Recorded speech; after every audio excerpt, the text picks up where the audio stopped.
Welcome to the Play Podcast with me, Douglas Schatz.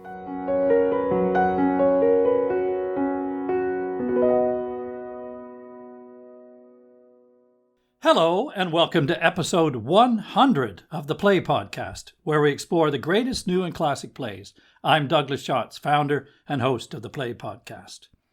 Before we raise the curtain on our 100th episode, I thought that we should mark this milestone, and I'm delighted to say that Theatre Tokens has been generous enough to offer our listeners a chance to win a prize of £100 worth of theatre tokens. Theatre Tokens is a not-for-profit organization whose mission is to encourage people to visit the theatre in the UK. Their tokens can be used at over 270 venues around the country, and all of the money generated by the sale of tokens is reinvested into the theatre industry. The tokens are available as gift cards and as e-gifts, and they have no expiry date. So thank you to Theatre Tokens for supporting this episode and for promoting theatre. For your chance to win, all you need to do is identify what the most popular episode of the 100 we have released to date has been. You can find a complete list of our episodes on our website at www.theplaypodcast.com. Simply email us at plays@theplaypodcast.com with the name of the episode that you think has been listened to more times than any other. The competition will close at midnight on the 30th of September 2025. The email address again is plays@theplaypodcast.com. Thanks for supporting the podcast over its first century of plays, and good luck. The curtain rises on the yard of a disheveled farmhouse in Connecticut on a hot morning in September 1923. The substantial figure of Josie Hogan emerges from the house, where she meets her youngest brother, Mike, whom she is secretly helping to escape to a new life in town, just as his two brothers did before him, away from their tyrannical father. Josie has other secret dreams that center on her barely acknowledged feelings for the man who lives next door, Jim Tyrone, who also happens to be her father's landlord. In fact, Jim harbors feelings for Josie as well, but he is plagued by shame at his own wasted life and by guilt and grief in the wake of his mother's death, demons that he vainly tries to dampen with determined drinking. This is the unpromising premise for the doomed love story at the heart of Eugene O'Neill's final tragic drama, A Moon for the Misbegotten.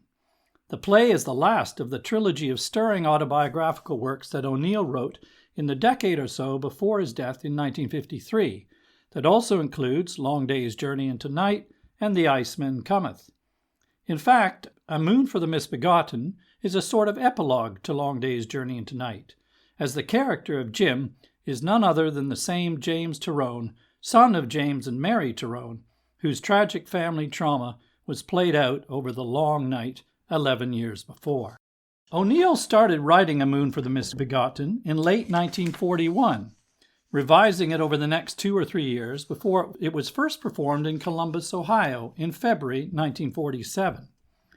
A short tour to 4 other cities followed, but responses were mixed, one critic punning, "Let's call it a moon to be forgotten." Some reacted unfavorably to what they saw as the profanity and vulgarity of the play, including, for example, in Detroit, where the show was closed after only 2 nights by the police censor, who objected to the words prostitute and mother being used in the same sentence. When it was pointed out to him that the writer of the play was a Nobel Prize winner, he was unmoved, saying, "I don't care what kind of prize he's won, he can't put on a dirty show in my town." The planned Broadway run was postponed, pending rewrites by O'Neill, which he never did, publishing the play in its original form in 1952. It finally made its New York debut in May 1957, some years after O'Neill's death, enabled by the successful premiere of Long Day's Journey the year before. The play was first seen in London in January 1960, and as we record this episode, a new production, directed by Rebecca Frecknell and starring Ruth Wilson and Michael Shannon, is on stage at the Almeida Theatre, the first in the capital for nearly 20 years. Some critics suggest that the play is a somewhat uneven, prolix piece, but the duet between the damaged couple at its center rings with all of O'Neill's trademark poetic power. I'm delighted to be joined today all the way from Massachusetts by O'Neill expert Beth Wynstra, who is an associate professor of English at Babson College in the United States. Beth is the author of Vows, Veils, and Masks, The Performance of Marriage in the Plays of Eugene O'Neill, and is also the vice president of the Eugene O'Neill Society. Welcome to the Play Podcast, Beth. Thanks so much for joining me. Thank you, Douglas, and happy 100th. What an exciting milestone. Thank you. Thank you. Well, there's plenty more to go. That's all I will say. I'd like to start with asking you what your personal introduction to the work of Eugene O'Neill was, and what was it about it that led you to pursuing a career in which he figures so prominently? Well, I grew up in actually the San Francisco Bay Area, just about 12 miles from Dow House, which was the site where O'Neill wrote those late great plays that you mentioned, Long Day's Journey into Night, The Iceman Cometh, and of course, A Moon for the Misbegotten. And Dow House is actually the only National Historic Site in the United States dedicated to a playwright. So I grew up not far from there, and actually my mother was the president of the Eugene O'Neill Foundation, which was the board attached to the National Historic Site. So I will say that my introduction to O'Neill was when I was a high schooler and I was kind of forced up there to help move tables for an event or help my mom in some way. So I did not come to O'Neill and his work willingly. It was in my undergraduate years that I read my first O'Neill play, and that was Morning Becomes Electra, which is a sprawling work that takes the story of Electra as its premise, but sets it in the Civil War time in the United States. And I think having that play as the introduction, which is so wrapped up in mothers and daughters and marriage and women and their role in family and society, that really sparked my research interest in the women in O'Neill's plays. So as an undergraduate, I actually wrote a play that looked at how the women in O'Neill's life influenced the characters in his plays. And that really began this kind of lifetime pursuit, which resulted in the book that you just mentioned that came out a few years ago. Oh, wow. I'd love to read your play. Yeah. Maybe someday, Douglas. I love the fact that O'Neill is in your family history. That's brilliant. I was going to say I have a vivid memory. I think it might have been my first encounter with O'Neill, which was a production of Long Day's Journey into Night at Stratford in Ontario, Canada, many years ago. And I can still sense the relentless, profound melancholy that infused that family on that stage as they stumbled through the fog of their addictions and tore into each other. The misery was, it seemed to me, on an unprecedented scale. And although you wanted it to stop, because it does go on, it was also deeply moving and even poetic. And then I came to study some O'Neill at university. I mentioned that this is the last play that O'Neill wrote. Could you give us a brief summary of where this fits into his life and career? What was happening leading up to this play? Yes. So as I mentioned, he wrote this play in Danville, California. He was married at that point to his third wife, Carlotta Monterey. They had moved to Dow House. Dow House is a very secluded home up on a hill, which gave O'Neill the place and the space to kind of go inward and write these plays that are so deeply autobiographical. Your listeners know from your podcast on Long Day's Journey into Night that the inscription to Carlotta, he writes that it was a play written in tears and blood. And that is true. And it was at Dow House where he was able to tap into what he needed to in order to bring his family back and put them center, both in Long Day's Journey into Night and then in A Moon for the Misbegotten, which is a kind of epilogue to that play, focusing on the brother, Jim Tyrone.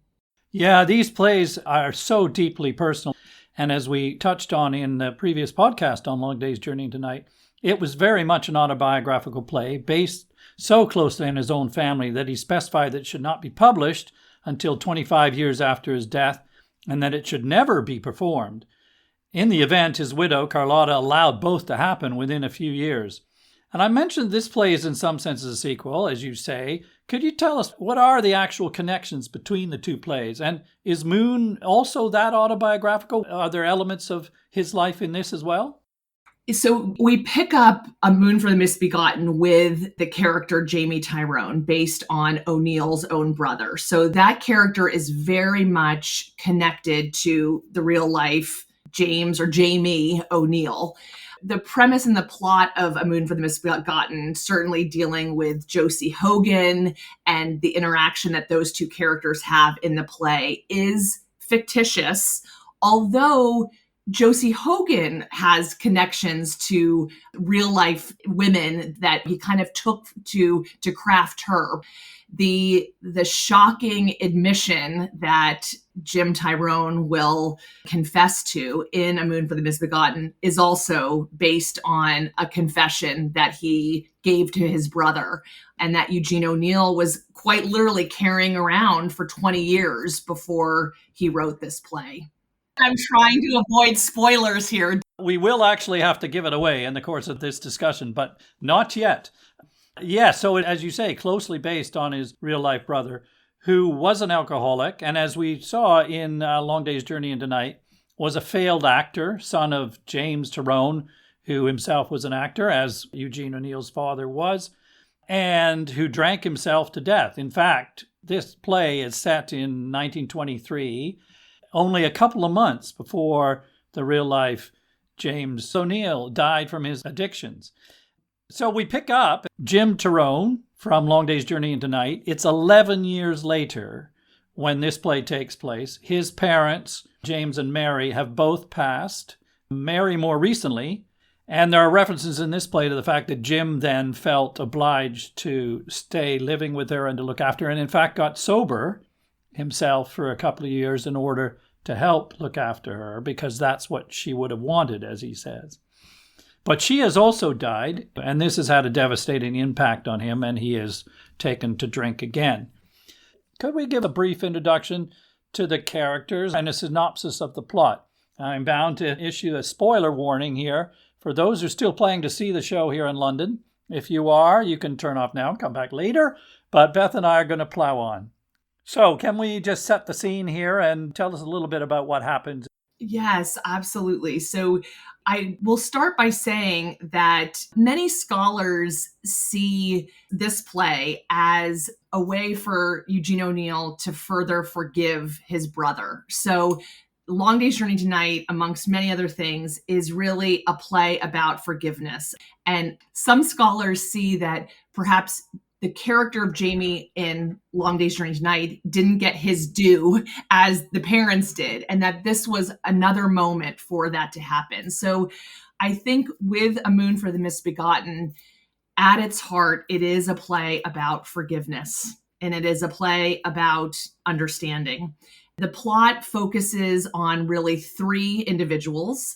Josie Hogan, who is a strong-willed and emotionally complex Irish-American woman, and her father, who is brash and boisterous, but I also think uses those characteristics to mask a tenderness for his daughter. And then, of course, Jim Tyrone Jr., who is a dissipated alcoholic who is haunted by the recent death of his mother. Josie lives with her father, Phil Hogan, and like you said in the introduction, Douglas, next door to Jim Tyrone. And the climax of the play is really a raw emotional confrontation between Josie and Jim in the middle of the night, where both of them really allow masks to drop, pretenses to fall away, and have a very emotional, honest moment with one another. Yeah, that absolutely is the heart of the play. Wrapped around it, there's this plot of Phil Hogan and the sale of their farm. So they are tenants of Jim Tyrone's next door. And Jim Tyrone has promised Phil Hogan that he will sell them their farm once he is clear of probate on his mother's will and he's inherited the estate and he can allow them to buy their own farm. However, the next door neighbor, who's a very wealthy man named T. Stedman Harder, and they don't live very happily with this neighbor, either the Hogans or the Tyrones. And this neighbor would love to buy the farm as well, and in fact, evict the Hogans in so doing. So there's this plot where it appears that Harder has offered Jim Tyrone a huge sum of money to do that. And this obviously alarms Phil Hogan. And he comes up with a scheme whereby he will enlist Josie to help convince Jim not to do so. And in fact, it's a rather nefarious scheme because he's going to try and trick him and blackmail him into either marrying Josie or at least paying out and allowing them to buy the farm. Yes. This is unknown to Josie. I mean, she becomes a bit of a pawn in his scheme. All of that's kind of by the by compared to the real heart of the play, which is this relationship between Josie and Jim, which comes together in the moonlight in the second half of the play. I do think that it's important that Josie Hogan is this very brash, very strong-willed, that she is not afraid to use words and even sometimes physical violence to get what she wants, which is perhaps a startling portrait when we're thinking about the time period of this play. I think a key part of this play is how all of that performance by Josie is just that, a performance, and what it really is covering up. Yeah, we'll come to this about Josie and her performance. Suffice to say at this stage, this is not a conventional romantic drama in any form at all. I wanted to ask you before we dive into detail, what do you make of the title of the play? I was struck firstly by misbegotten because it's an unusual word, isn't it? I mean, the title has a kind of poetic ring to it, but what do you take from it? If I do kind of a historic reading of that title, O'Neill originally had titled it Moon of the Misbegotten, and then changed it to A Moon for the Misbegotten. So just starting from there, I see A Moon for the Misbegotten as a much more specific title. To me, that is reading that this is a specific story on these two individuals, rather than that more generalized Moon of the Misbegotten. So what is your understanding of what misbegotten means, and who are the misbegotten? My understanding of misbegotten is the tragic souls for whom life is a kind of living death, I would say. It's a person for whom life doesn't offer vitality or purpose anymore. So when I think of A Moon for the Misbegotten, I see it as the moon as almost a gift for those who don't have many gifts that they can see in their own lives.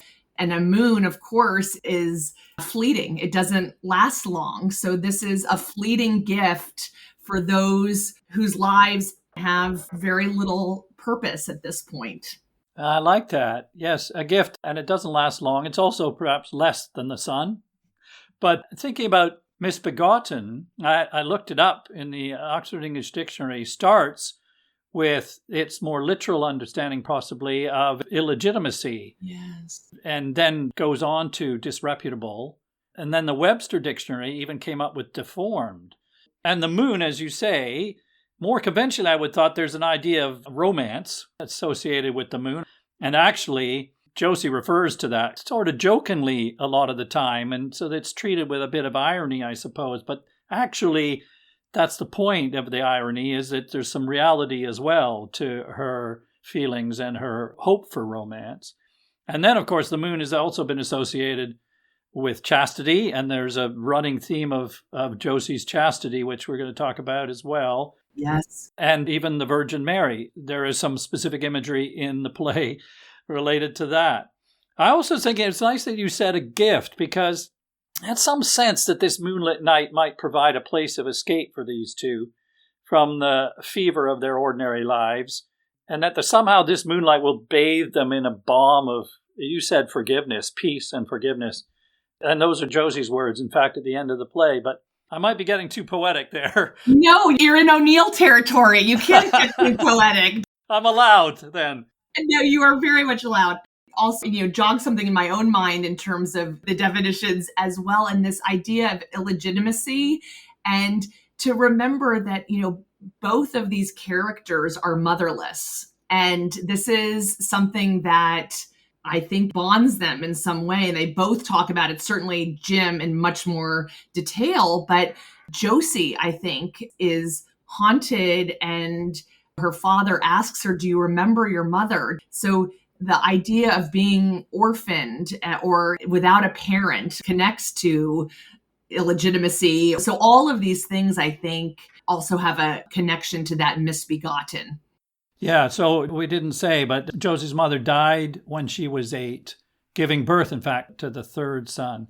And of course, I guess if you go back to Long Day's Journey, Mary's morphine addiction started at the birth of the youngest son, Eugene O'Neill. Yeah. And there's some sense that they don't feel entitled to happiness in their lives or something. Yes. Which plays out in a pretty grim way, I think, for both of them. Talking about poetry, I wonder how you would describe the way this play is written. Are there any qualities that stand out for you in O'Neill's writing or the form of this play? I will say I'm struck by the fact that it happens all outside. Although the big confession unmasking scene is unique in A Moon for the Misbegotten, scenes of confession or unmasking or revealing one's true self happens in a lot of O'Neill's plays. But those happen in darkened bars, in cramped kitchens, in hotel lobbies. So yes, you have the confession scene, but it is also out of doors. So to me, that heightens it in some ways, that there is no hiding. Several scholars have pointed out that A Moon for the Misbegotten is almost formed like a comedy, even like in the style of Shakespeare, that it begins in the day outside, you have the moonlit night, and then we begin again in the next day. So I think it's important to honor the comedic elements, and there are many. This is a play, I think, that is constantly working light against dark, and audiences should laugh, especially like the scenes with Harder and even moments between Jim and Josie before they get to the tough stuff. So I think the play in its structure is connected to the comedic form. I think that's really interesting, your reference to Shakespeare, because that has made some sense for me now out of what I found somewhat uneven in terms of this tone. As you say, the first half of the play, there is comedy, not quite slapstick, but very ribald comedy, where there's a scene where Josie and her father gull, to use a Shakespearean term, the neighbor Harder, and it's just outright kind of silly and not in keeping with what follows. So yeah, it all happens, as you say, within one day, and it starts in the light and is comic, and it goes through the night and is tragic, and then the dawn comes for the next day. I also, when I went and reread the play, the text is extensive. For example, his descriptions of the characters go on and on, very, very particular physical descriptions and also stage directions within the dialogue. And it reminded me that when we looked at Long Day's Journey, I read some things about O'Neill's intent, that he wanted in some ways to replicate the kinds of observation that is possible in fiction, hence these long descriptions of who these people are. And in fact, I think it's partly behind the fact that he said Long Day's Journey, he didn't even want it performed, just be read. This was not the case in this play, but you can see some of that in this. Absolutely. In Long Day's Journey into Night, he gets as specific as the books that should be on the bookshelf. But a couple reminders too, O'Neill is writing at a time where people read plays more regularly than we do today. Plays would be on best-selling lists, and also, he's dealing with his family. And I would say, I'm sure all of us in some way, if we were to do that, we would want to be specific in our stage directions. I also am just reminded of two things. I had the great joy of seeing a production of Long Day's Journey to Night at Monte Cristo Cottage in New London, Connecticut, where it is set. And the production actually followed the hours of the day, and we could only fit about 30 people in the parlor, but to hear Mary upstairs and to see it in that world was something I will never forget. I mean, it was, to borrow from Hamilton, we were in the room where it happened. That is mind-blowing. Was the foghorn sounding out in the... Yes. Oh my God. And being there, you can see just how on top of each other they were. I mean, these aren't big spaces. And then I also have to give a shout out to a wonderful theater company here in the United States, the Neo-Futurists. Several years ago, they did a performance where they performed all of O'Neill's stage directions. You can see clips of it online, but, we O'Neillians have a lot of fun with the stage directions. But yeah, they are an O'Neill hallmark, definitely. I'm going to remember the fact that you're an O'Neillian. Yes. You mentioned about it taking place outside, and I thought by contrast, you feel in Long Day's Journey that they're just trapped in that house. Yes. But I don't think they're any less trapped in this space, frankly. There's also a sense of, I don't know whether it's full-fledged dramatic irony, but we certainly, as an audience, have an understanding of what's going on between Josie and Jim, even more than they themselves appear to, and so are attuned to their every gesture towards each other, every missed opportunity. We hear what they're not saying, I think, throughout the play, which is one of its great strengths. I want to now delve in more detail into the characters. You started by introducing Josie, and I wanted to pick up on that. The first thing you talked about was her brashness and her physical appearance, which is an essential element of her identity in this play. She is distinctive. The opening stage directions provide a very specific description. She was 28. She is so oversized for a woman that she's almost a freak, 5'11" in her stockings, and weighs around 180. She is more powerful than any but an exceptionally strong man. And she herself refers to herself as an ugly, overgrown lump of a woman. The other characters refer frankly to her physicality as well, including somewhat disconcertingly for modern audiences, to her impressive breasts. I want to ask you, though, why has O'Neill given her this unusual physical form, and how does that inform her character? Yeah, great questions. I will say that this isn't the first time in O'Neill's work where we have had a character who can really be described as like this earth mother, this large, imposing force. Josie is unique in that description, and how much that description about her keeps coming up in the play over and over again. It's constantly mentioned by her father, by Jim.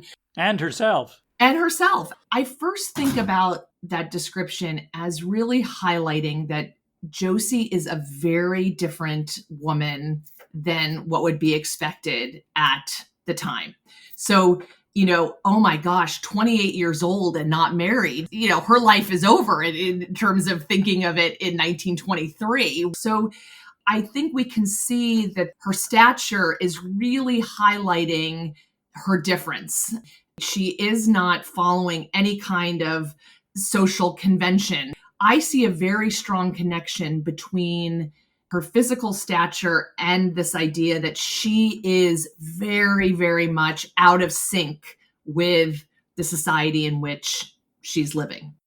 I was going to say the surface interpretation that she's not married because she is not attractive enough. And maybe she sort of thinks that, but there's another side to that, which I was going to ask you about. She doesn't appear to need to be married or potentially even want to, is he? And I was going to say to you, is there some kind of, I don't know, it may be too strong to say, proto-feminist streak in the portrayal of Josie? Because I know that in your book about marriage in O'Neill's plays, you talk about women who are trapped by social convention in their roles and the sort of guerrilla actions almost that they are forced to take to survive. And Josie isn't married, but that is part of the point because she doesn't necessarily want to, and it's certainly not conventional for her to be happy not to be. She declares, I do my work and I earn my keep and I have a right to be free. I wouldn't marry the best man on earth and be tied down to him alone. She's some sort of defiant assertion of independence, isn't there? Absolutely. And you're quoting almost from the very start of the play. So we're beginning with this bold declaration that she isn't tied, she isn't bound by convention. But this is where O'Neill, I think, has his finger on the pulse of societal trends, even in the 40s when he's writing this, that she's not going to get away with that kind of thinking without something else happening in terms of her body image. So to have this bold declaration and be, a dainty, slim woman doesn't connect. That she can have the bold declaration and that independence, but I think O'Neill is saying something about societal norms that push up against that in some way. I will also mention, and this comes up time and time again if you read reviews of productions of A Moon for the Misbegotten, that there are a lot of actors who play Josie who look nothing like this characteristic. So, and I think we could go on a whole other strand here about body image. So what I really like to think of with A Moon for the Misbegotten is even if the casting can't always honor that Josie needs to be out of sync with society. And that can manifest in different ways in a production. I'm glad you referenced that because you're right. It did strike me, of course, seeing the production here in London where Ruth Wilson stars as Josie, and then, reading the stage directions and her own references to her physical size. I mean, clearly Ruth Wilson is not like that. And actually, I read the actress cast to play her in the very first production was not like that. And O'Neill had a clause inserted into her contract requiring that the artist agrees to gain the necessary weight required for the role. I don't think they would do that these days, by the way. But as you say, almost no actress will be exactly as required. And I did read a lovely quote that said that Josie does not have to be misbegotten to believe she is undesirable. She needs only to think of herself that way. Yes. And this is what I really see as one of the many elements that make A Moon for the Misbegotten so relevant even for today's world, that there is an internalized feeling of inadequacy. And I think that rings true for so many of us that, you are told one thing over and over and over again, it is going to get in there. And even as you hear other compliments, oh, you're so beautiful, you're this, that internalized feeling. And I think the moments when she references herself as a cow, as a monster with big paws, to me, those are the most poignant, tragic moments of the play because you see an internalized feeling of inadequacy. And we still talk about this today, especially with women. Yeah, as I said, the men actually go on about her physical appearance. Is it any wonder that she will measure herself in those terms? I see what you're saying about O'Neill casting her as this distinctive character, out of step with the social expectation. I think there's also an importance in her being described as less attractive, perhaps in some ways, that the bond between her and Jim is then based on something deeper than these external features. Yes. Though he says he finds her beautiful. And I don't think we're thinking that she's ugly. In fact, I think O'Neill says that she has some attractive quality in her appearance. But that aside, means there's a foundation for their relationship being based on something more internal. Yeah, such a good point, Douglas. And what I investigate in my book is in so many of O'Neill's plays, this pattern exists where a couple is infatuated with each other. It's all about physical appearance and romance and love. Then there is a fast forward of action to about 5-6 years later. And no surprise, they are misbegotten. They are despondent. They are at each other's throats because, to use your words, Douglas, there has not been a solid foundation set. It is all those initial feelings of desire that wear off. Yes. And O'Neill, I think, knew, and he was living in a culture which actually was promoting things like love at first sight and don't let your partner see too much about you. You need to remain a mystery. This is advice given especially to women over and over again. Wear a mask, be perfect all the time.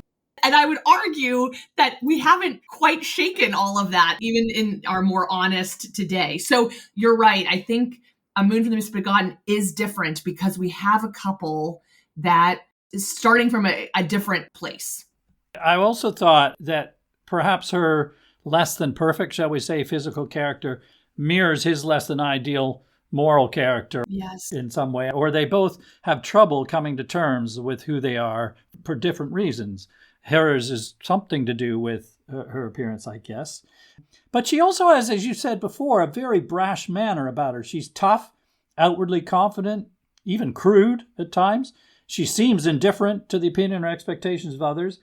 Perhaps, I don't know, is this some form of defensive compensation for the way that she feels about her own appearance?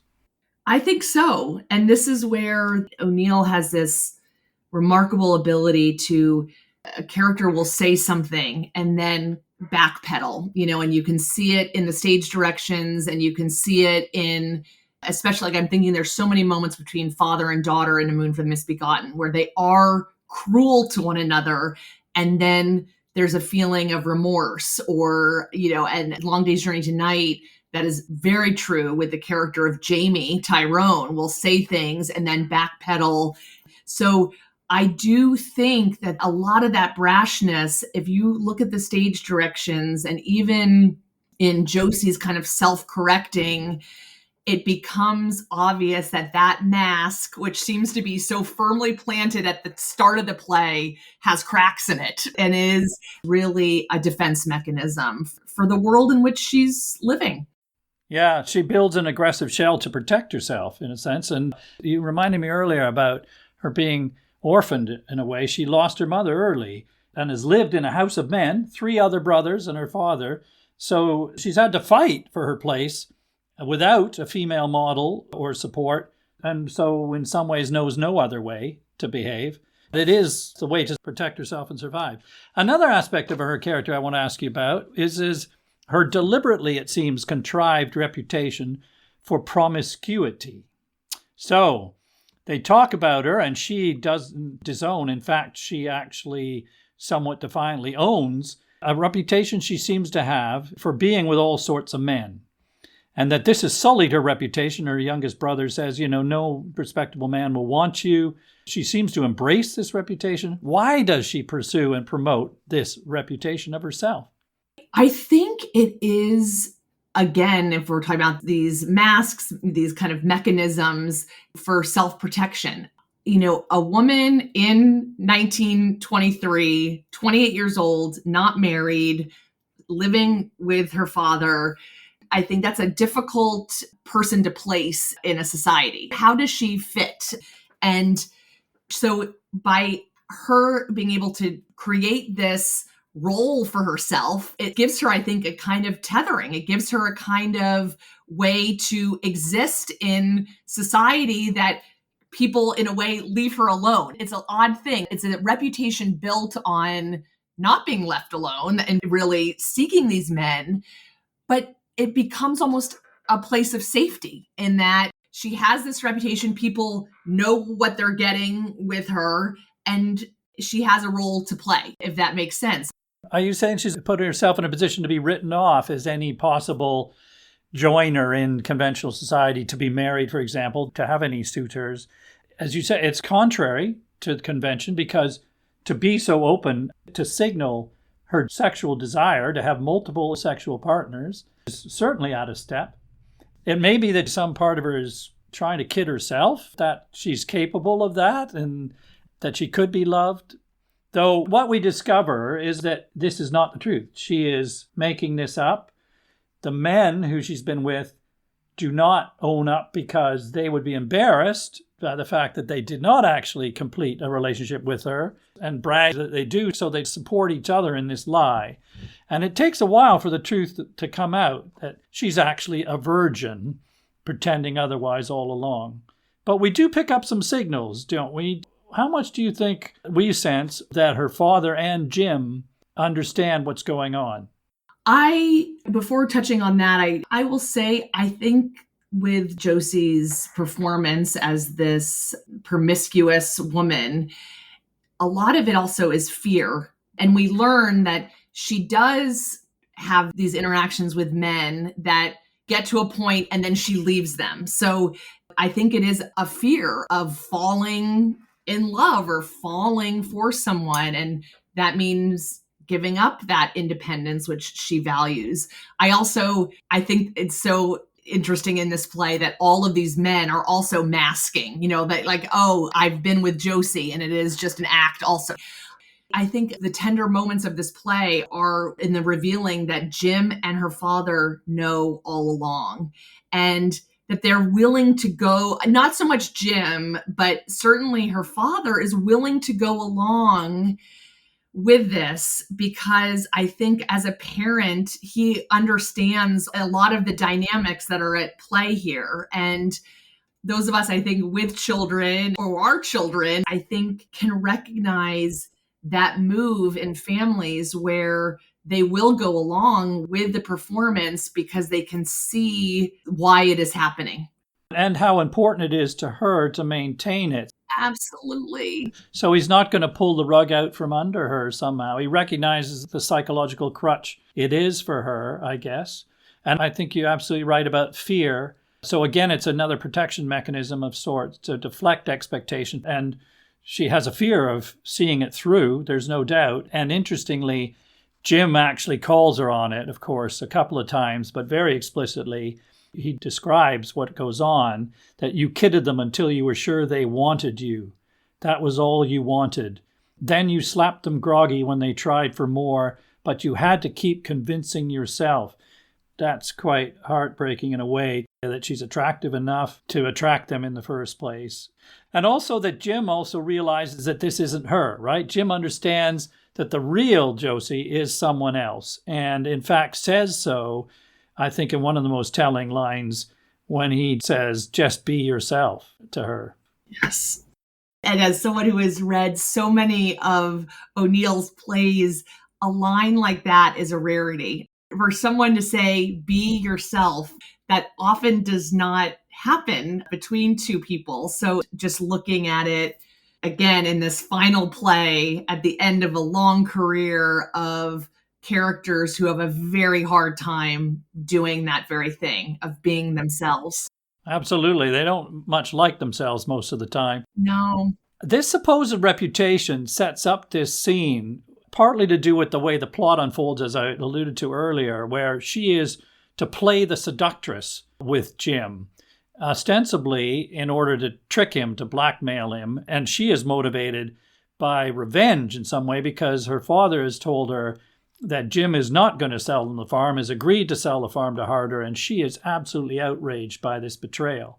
So she's motivated to carry out this plan of her father's to dupe Jim. The idea is that she's going to seduce him into her bed, and then the father will return and catch them, and somehow Jim will have to marry her or make good.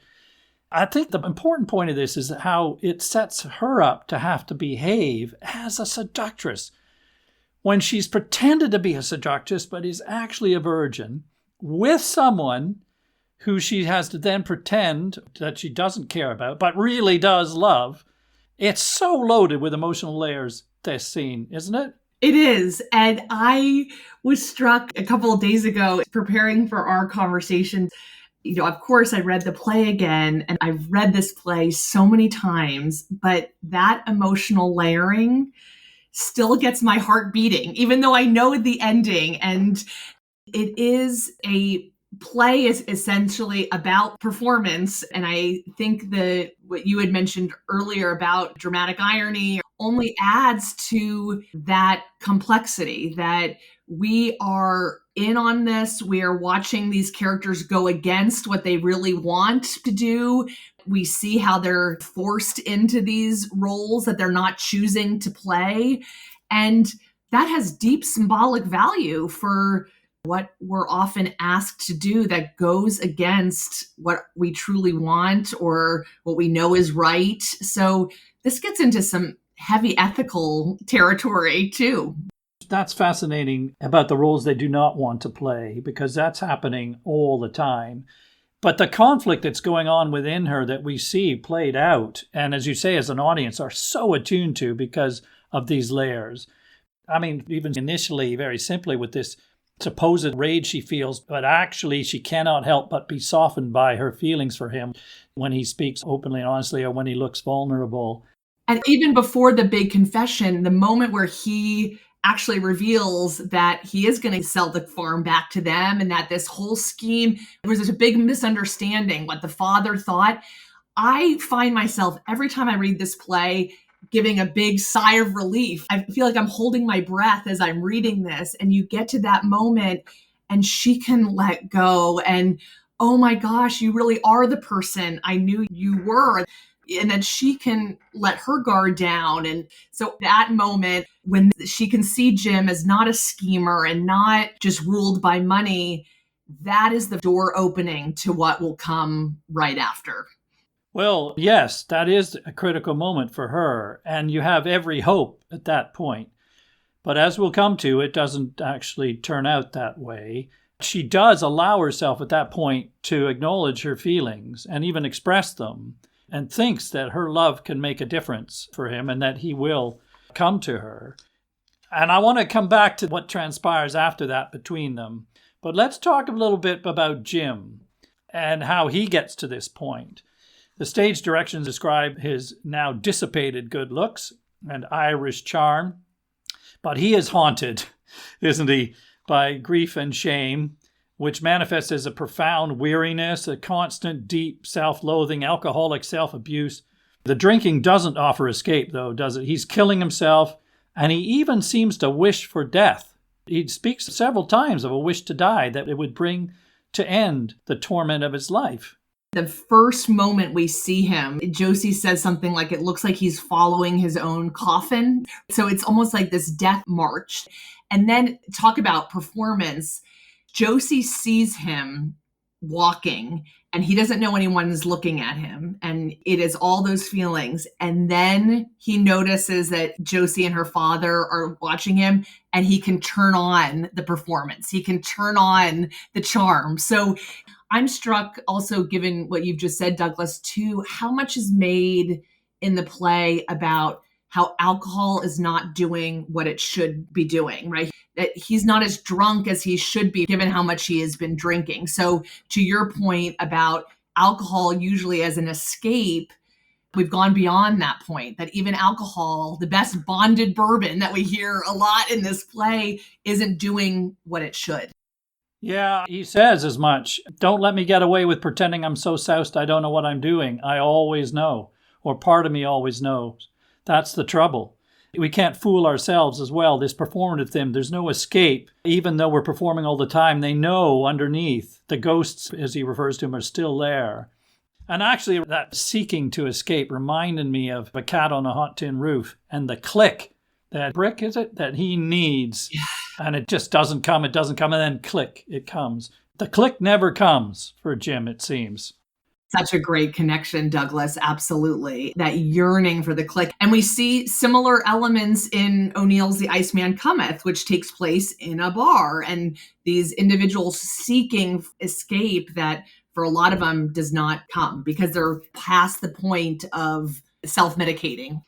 The most acute shame and guilt for Jim, I think, comes from his memory of his behavior at his mother's death. And I think it is worth expanding on the details of this part of his story. Can you tell us about what he did in California when she died and on the train back home? So this is true to life. This is actually part of Jamie O'Neill's biography in that when his mother died, the sobriety, which you had mentioned earlier, slipped away. And on the train back to the East Coast, carrying his mother's body, Jamie was very inebriated, cavorted with prostitutes on the very train, and then would arrive back in New York. And in a moment of just absolute guilt and tragic reckoning, Jamie would reveal this story to his brother, Eugene O'Neill, and would detail what happened on that train and the disgrace that Jamie felt in his behavior, given that his mother's dead body was in the baggage car just ahead. So Jim confesses this to Josie. telling of his mother dying of a brain tumor in California. She was in a coma, and he started drinking again, thinking she won't know he's drinking. But he knows that she woke up and saw him and knew he was drunk. And he says she closed her eyes so she couldn't see and was glad to die. So he carries that guilt as well. And then, of course, the incidents on the train, when his mother's coffin's in the baggage car, he picks up a prostitute on the train, pays her $50 a night to have sex with him every night that he's traveling back from California to the East Coast. And he says he was too drunk to go to her funeral. It's almost a gothically tragic story. Too awful. And he wants, in revealing this to Josie, he wants somehow to beg his mother's forgiveness. You talked about the play being about forgiveness, but it's too late. He's unburdening himself. He hopes that maybe Josie will forgive him, perhaps as a substitute for his mother, which she does. But not initially. No. Initially, she's horrified. She's horrified, which I think is important. You know, with Moonlit Misbegotten, we can remember, yes, the forgiveness and Josie, yes, stepping in the mothering role. But before that, Josie, like us, I think, is horrified and goes through those emotions before realizing that she doesn't actually have to give more horror to this story, that Jim feels it enough that she needs to step into the role as forgiver, you know, and this is what makes Josie Hogan, I think, one of the most exquisite, magnificent characters in American drama, in that she can go from horror and revulsion, which is totally normal, but then instinctively realizes that this is a moment for forgiveness. This is a moment for pity. I mean, I guess it's hugely admirable that she moves past that distaste, that disgust. Although, you know, where it ends up, we'll come to talk about in terms of what her sacrifice possibly is. With the mothering, there definitely is a suggestion that he is looking in some way for his lost mother. He says flippantly earlier in the play, "Mother me, Josie, I love it." Actually, there's some truth in it, as we come to see. And in fact, I think he becomes unsure whether she is a mother figure or a lover. Yes. But also, we talked about the imagery of the Virgin, and the image of Jim lying passed out in Josie's lap can't be anything other than the image of the Pieta. Right. And Josie references it explicitly, in fact, when her father returns to find them like this at dawn and asks, "What has happened?" And Josie said, "Nothing at all, except a great miracle they'd never believe, a virgin who bears a dead child in the night, and the dawn finds her still a virgin." Unbearably poignant, however, and he has found peace of some kind. It seems to have worked. Her forgiveness, and he says this when he wakes, he says he feels at peace with himself and this lousy life, as if all my sins have been forgiven. But it doesn't end there. Right. I found in my research, and I actually added this in the program note for the Almeida theater production in London of this play. I think that it's important to recognize that the word virgin in its ancient sense really was not so much about the chastity element, but it really meant belonging to no man, and more importantly for this play, true to nature and instinct. And I feel that that is a very helpful lens into Josie, that she acts on instinct and she knows what to do. And that's not even just with Jim, but she knows how to handle her younger brother at the start. She knows how to handle her father. But with that capability comes sacrifice, because if she is so attuned to what others need, her own needs, I think, are going to be sacrificed. Including her own natural sexual need, surely. Yes. That instinct. Because we get to this terrible moment, just when they seem to be breaking through, she's allowing herself not to be performative. The truth has come out about herself and also about him, that he has not been betraying them. It seems like they might be able to let go of who they've been, discard their respective baggage, and come together. And, in fact, he declares his love for her. And in her gratitude and relief, in some ways, she kisses him passionately and invites him to her bed. But then, what happens? They do not just go off to the bed and all's well. Why not? So we're programmed as an audience to want that. But she has a line at the end. She says, "You'll never see me again now." And I think that line is key to unlocking why they don't actually go into the bedroom. "You'll never see me again now." That line can be read as, yes, maybe they won't see each other again.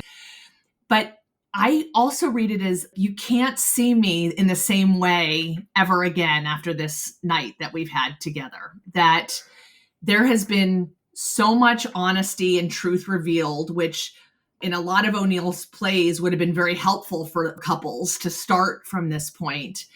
But for this couple is that they get this bearing of truths that actually allows them both to see that they can never be together. And it is sad, but it is also, I think, a testament to both of these characters, that the honesty that they have both had in that night has allowed them to see that a romance between them would not work. Despite what Jim has revealed, I still think about all those different moments in the play where he confuses Josie with the prostitutes of his past. You know, that can't be shaken, I think, even despite a confession that he has given. Josie's reputation that she has built up and the masking that she has to do doesn't suddenly go away, I think, with one night. They see each other clearly, and it's almost like they've moved beyond romance, is what I would say. It's fascinating you say that about his behavior with the prostitutes, because what happens is, at this critical moment, when she's invited him, he responds crudely with the stage direction describes as a cynical lust. And she is horrified and pushes him away. And what it seems to betoken is that it's the way he habitually behaves with women. Yeah. It's the way he's behaved with the whores on Broadway. And it's partly because he's drunk, and that's his automatic response. Yeah. But he's confused as well. He's confused about who he is with. Yes. And what is happening. He's conflated her with the whores he's been with before, and that's not who he wants her to be, of course. No. And this is awful for her at this moment, because it's just when she's declared herself, is willing and wanting to give herself. Having been this person she's trumpeted, but really a virgin, she is actually prepared to go to bed with him at this point, right, where their love can finally be acknowledged and consummated, and he blows it. He does. And I will say, even the next morning when he first wakes up, he's still confused as to where he is. And I think the fact that he's still in that behavior mode, even after the confession, reveals that even with a bearing of one's soul, to borrow a line from O'Neill, the past is the present, it's the future too. That the past is with us and it is a haunting force. And I think as part of the revelations that both of these characters have, part of that revelation is the past is so intertwined with who we are as people. And that is going to make it incredibly difficult for us to just move on. He cannot escape who he has become because of his past. He declares to her that he is poison. Yeah. Right, that he will be bad for her, and essentially says that he cannot change and he will not impose himself on her in this way. He's unworthy of her. And it's interesting that it's at this moment when they looked like they were going to bed that it all falls apart, because it goes back to something you were saying just now, is it may be true to say that the truth will out about the potential of a relationship in the success or failure of sex. Yes. And this is a failure. The way he behaves. So it suggests it might not work. Yes. They're not perfect for each other, as we might romantically like to think, despite their longings. And in the event, they're not what they thought they could be together. Yeah. And in a way, shouldn't we celebrate that as opposed to thinking it is sad when we have 50 some odd plays before this one by O'Neill that are populated with couples who don't recognize that and then go to depths of misery by being with one another. And something he does so well is subvert audience expectation. Where in this play, you might believe we're along that kind of track of a Benedict and Beatrice from Much Ado About Nothing, but actually, no, he's going to put in a diversion here. The diversion should make us think. And I think it's important to recognize that this couple wasn't going to make it, and that actually what they are to each other can be something more than romance. Well, okay. I see what you're saying, and there is some truth in that, I get. To some degree, I feel like their failure feels even more desolate than where they started, except for the fact that they have tried and now have found and accepted some truth that they are not to be together. Yeah. That may be something, but where it leaves them, I'm not so sure. When she says, it's best for the both of us, I'm think, really? Remember, though, that is the line that before it, she says, you'll never see me again now. And those two lines, I think, have to go together of, you will never see me in the same way again. So it is best that we're not trying to make something of this relationship that probably should not happen. You're a romantic at heart, Douglas. You won't. I am. Actually, you're absolutely right. I am. But I'm not sure that I have a really romantic ideal about this play. However, let's just see how we think we interpret how the play ends and where this leaves these two. Leading up to that, they have this moment of sexual failure, and Josie seems to get over her initial revulsion and understands that she has to redirect her love in some way, subsuming her desire. And she talks about the fact that she has all kinds of love that she can give. She will give him the type of love that he needs. And in so doing, does she not retain some hope? She says, maybe my love could still save you if you could want it enough. But it's not just that he doesn't want it, but some part of him doesn't think he's worthy, I guess. But I think she also, does she not just realize that she cannot save him?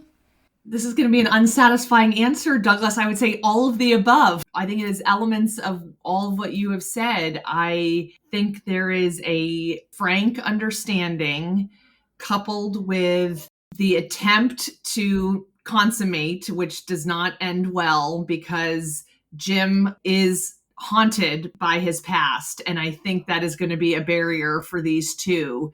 And when she's saying about my love saving him, I think we can read that, yes, maybe she does have hope, although she seems too practical, like the end where she says, we're not going to see each other. And I think that is taken literally and metaphorically, that they're not going to be back in this same place. No, this is earlier. By the time she gets to that point, I think she has resigned herself. Yes. Because she says, it was my mistake. I thought there was still hope. I didn't know that he died already, that it was a damned soul coming to me in the moonlight to confess and be forgiven and find peace for a night, for only that night. And he is going to go, in practical terms. The estate will be settled shortly. He will move to New York. They may not see each other again. And he has accepted that too when he says goodbye. Because I guess partly also he realizes that he cannot change. Was that true? I think that's true. I have always thought it's almost like a hospice moment here, that Jim has suffered a death, of course, the death of his mother, but the death of something within him. And he's never going to be the same. And I don't think that he can love a woman given what he has gone through. So Josie at that moment becomes, yes, his hospice, offering care for a dying person. And we can say dying is maybe literal, but more metaphorical, that she offers a kind of care and love that comes at this specific moment. That's really well described, hospice moment, because, of course, it made me think that in real life, James O'Neill is only 2 months from actual dying. Yes. And that this is progressive. There's only a one-way route for this for Jim. He's not coming back from where he's going. And then if you parallel that to Eugene O'Neill himself, who is getting progressively ill, Parkinson's, a terrible tremor, he's dealing with all kinds of demons himself, that there's almost a parallel track running here with the playwright himself. I was going to ask you, do you think, given some of the themes that you've raised about Josie as an independent woman, for example, in her time, is there in any sense, does she accept his get out because it also preserves her freedom, that she is not locked to this? Because in some way, you think the prospect of caring for him needing her to be his mother, maybe that's not a role she wants ultimately either. I don't know. I think she loves him to death, so to speak. I do too. Again, if I go back to, I think she is someone instinctually very astute and knowing the type of love that is needed for this moment in time. And the kind of benediction, I would say, that she offers as the final line of this play of go in peace. And I feel there that she understands a different kind of love for him at that point too. And it is this die with dignity and can you finally sleep? Although I will not say that those romantic longings ever go away. And I think a lot of us can experience this in our own lives of the romantic longings, but now it has turned to something else. Yes. Okay, I agree that she understands that it's a different kind of love now. I'm just wondering about her prospect for herself on her own. She will spend, it would suggest, the rest of her life living with her father or caring for her father as he requires. But I think she's accepted that actually she may be better off. I do too. I think there is an acceptance. And I think the fact that, like, unlike Long Day's Journey into Night, which doesn't give us the next day, this is a play that gives us the next day. And in some ways, she and her father revert back to their bantering that we see at the top of the play. So I do think it is a return to their life, but you cannot go through a night like the one that she and Jim had without new understandings. So I do think it is a return, but with a new kind of look at the world. It's interesting you say that about getting to the next day. I partly felt that the reversion and the scenes with the father afterwards were somewhat anticlimactic, inevitably. I almost felt, particularly when I was seeing this production, instinctively felt like, oh, there's a moment where this play could end. Yes. Anyway, I get why it doesn't in the end. And also, we haven't talked much about the father figure and what his motives are and things, because I was going to ask you basically, as a final question, for your critical opinion of the play overall, because as I said at the beginning, the responses when it was first produced were mixed, as in fact are the reviews of the current production, which find flaws in the play itself, interestingly, rather than the undoubted quality of the performances. And when the play was revived in New York in 1968, the critic Clive Barnes called it a major minor masterpiece. Interesting term. What do you reckon? I love that phrasing. And well, first of all, 1968 is not that far away from O'Neill's death, from the original production. This is before, I think, some of the big notable Moon for the Misbegotten productions that would come in the 70s, 80s, so I think at that point, this minor masterpiece could be referring to the fact that this play at that point in the long career of Eugene O'Neill was not A Strange Interlude, and Anna Christie, maybe A Long Day's Journey into Night yet.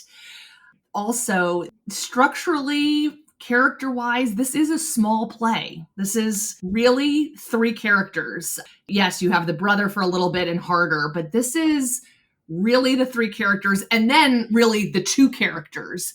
So I like the minor masterpiece. To me, signals that even the interactions and the structure of a play that can seem small and specific can have large ramifications. Okay. it feels like a smaller play, as you say, and that it's not far off to call it a minor masterpiece because of its unevenness. I found difficulty reconciling, as you talked about earlier, the two halves almost of this play. The first half with the scenes with Mr. Harder and the younger brother who just disappears. And these are pretty insignificant, frankly, in the great scheme of things, to the point where you think, why bother, in a way? Even the whole plot line to set Josie up to snare Jim feels somewhat tawdry, a little bit lame, compared to the real depth and pain of the duet between the two central characters, the outpouring of their respective anguish, and then the whole thing takes off. And there are moments of deeply felt anguish, as well as beauty in the language and performance. I just felt, it's not as complete a play or as coherent as Long Day's Journey, for example, to me. That's what I came away from it with. So flashes of this O'Neill genius, but not the whole thing. Is that fair? I think that's fair. I think that is absolutely a fair assessment. And your thoughts are in line with what critics have said for past productions, not just the one in London. Maybe I'm not an O'Neillian. No, you are an O'Neillian. We are going to welcome you. One thing I'll just add is I do think O'Neill is always interested in how the outside world intrudes. So, yes, when a lot of us think about Moon for the Misbegotten, it is, of course, that pivotal moment between Josie and Jim. But I do think the moment with the brother and Harder are O'Neill's attempts, and they might not be fully realized, that we can't forget that these characters are existing in a society and have pressures and have financial woes and have all of these different strains on them. And those strains create the characters that they are. So I do think O'Neill, throughout his career, is interested in, yes, the interior, but also how the exterior motivates, impacts, shapes the action and the characters. No, I don't disagree, of course. And in Long Day's Journey, the fact that they are set where they are, that family and social terms, is important, for example. Yes. And yes, I'm sure that's true about their financial situation here and all the rest, but those characters are just not as interesting as the two central characters and what's going on in their profound emotional relationship and their own psychologies. Beth, thank you so much for so much time on this minor masterpiece. Before I let you go, one of the traditions of the podcast, I like to ask my guests to recommend another play that we might cover in the podcast, or really the one that's just a personal favorite. So is there a play that you love that you could recommend to our listeners? Maybe as an O'Neillian, it'll be O'Neill, but it doesn't have to be.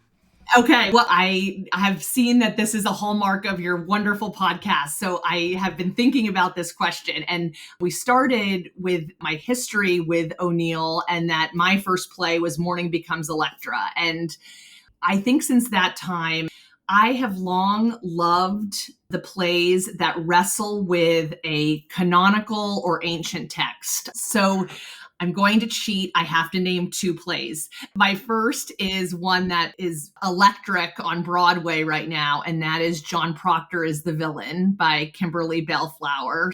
This is a play that deals with the crucible and is in conversation with many of the troubling aspects of that play and how they mirror sexual dynamics in our world today. So that is one. And then I would recommend any of the plays by the remarkable playwright Luis Alfaro, who situates Greek tragedies in very modern contexts, a lot of them in Los Angeles, California in the 21st century. And what's amazing is, as you would imagine, those Greek tragedies still hold up, even whatever context they're in. So John Proctor is the Villain, and then any of the plays, I would say, of Luis Alfaro, my favorite being Electricidad, which is a Chicano version of Electra. Oh, fantastic.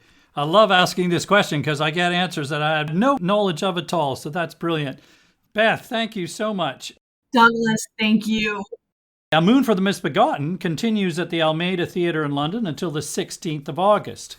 There are very fine performances which yield deeply moving moments. I recommend you see this major minor masterpiece and make up your own mind. As the curtain falls on Josie left behind and Jim heading for the false comforts of Broadway and an early death, we can only mourn what might have been, what could only be if we are able to forgive others and ourselves for our failings. Thanks for listening. See you next time.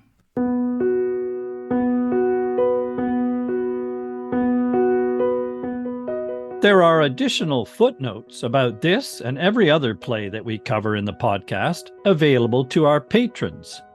Patrons also enjoy early access to our sister podcast, The Play Review, in which Jody Rylett and I share our views on current productions on the London stage. To become a patron, please visit our website at theplaypodcast.com. And don't forget to follow us wherever you listen to podcasts so as not to miss an episode. Thank you again for listening. See you next time.